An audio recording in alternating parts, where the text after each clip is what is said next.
1969 July 20. ലോകം മുഴുവൻ ശ്വാസമടക്കി നിന്ന ഒരു ദിവസം. മനുഷ്യൻ ആദ്യമായി ചന്ദ്രന്റെ മണ്ണിൽ കാലുകുത്തിയ ദിനം.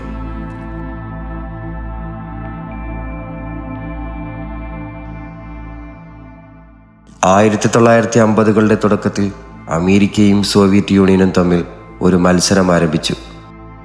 Space raise. ആരാദ്യം ബഹിരാകാശത്ത് കീഴടക്കും, ആരാദ്യം മനുഷ്യനെ ചന്ദ്രനിലേക്ക് എത്തിക്കും, അതിനുള്ള അമേരിക്കയുടെ മറുപടിയായിരുന്നു അപ്പോളോ പ്രോഗ്രാം. വർഷങ്ങളോളം നാസയുടെ ശാസ്ത്രജ്ഞരും എഞ്ചിനീയർമാരും പണിപ്പെട്ടു. നൂറുകണക്കിന് പരീക്ഷണങ്ങൾ, ആയിരക്കണക്കിന് അപകട സാധ്യതകൾ. പക്ഷേ അതെല്ലാം പിന്നിട്ട് 1969 അപ്പോളോ 11 യാത്രയ്ക്ക് തയ്യാറായി.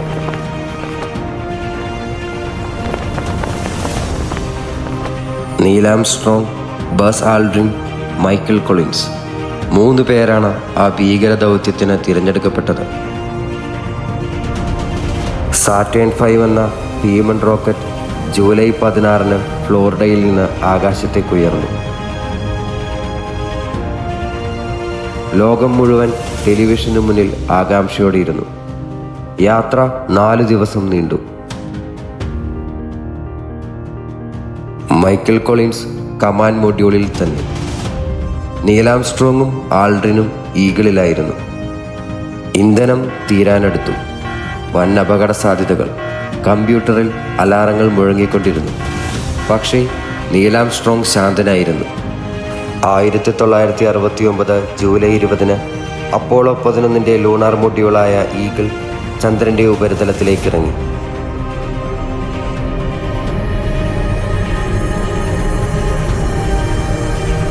The Eagle landed. ഈ വാക്കുകൾ കേട്ട് ലോകം മുഴുവൻ ആവേശത്തിലായി. അടുത്തൊരു 3 മണിക്കൂറിന് ശേഷം നീൽ ആംസ്ട്രോങ് ചന്ദ്രന്റെ ഉപരിതലത്തിലേക്ക് ഇറങ്ങി. അദ്ദേഹത്തിൻ്റെ വാക്കുകൾ ഇന്നും ചരിത്രത്തിൽ മുഴങ്ങുന്നു. ഒരു മനുഷ്യൻ്റെ ചെറിയൊരു ചുവട്, എന്നാൽ മനുഷ്യകുലത്തിനൊരു മഹത്തായ കാൽവെപ്പ്. ബസ് ആൾഡ്രിനും അദ്ദേഹത്തിൻ്റെ കൂടെ ഇറങ്ങി. 15 ലക്ഷത്തിലധികം ആളുകൾ TV-യിൽ നേരിട്ട് കണ്ടുകൊണ്ടിരിക്കെ അവർ ചന്ദ്രന്റെ മണ്ണിൽ അമേരിക്കൻ പതാക സ്ഥാപിച്ചു.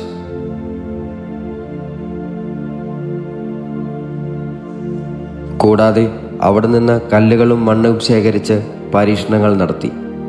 21 മണിക്കൂറുകൾക്ക് ശേഷം അവർ ഈഗിളിലേക്ക് മടങ്ങി. പിന്നീട് കൊളിൻസിനൊപ്പം കമാൻഡ് മൊഡ്യൂളിൽ ചേർന്നു. ജൂലൈ 24 അവർ സുരക്ഷിതമായി ഭൂമിയിലേക്ക് തിരിച്ചെത്തി. ആ ദിവസം മനുഷ്യചരിത്രം മാറി. ഒരിക്കൽ ആകാശത്ത് ദൂരെയായി മാത്രം കണ്ടിരുന്ന ചന്ദ്രൻ ആ ദിനത്തിൽ മനുഷ്യന്റെ പാദമുദ്ര ഏറ്റുവാങ്ങി. മനുഷ്യന്റെ ആദ്യ ചന്ദ്രനിലേക്കുള്ള യാത്ര ഒരു സാങ്കേതിക വിജയം മാത്രമായിരുന്നില്ല. മനുഷ്യകുലത്തിൻ്റെ ആഗ്രഹങ്ങൾക്കും സ്വപ്നങ്ങൾക്കും വീര്യം പകർന്ന ഒരു പരീക്ഷണം കൂടിയായിരുന്നു.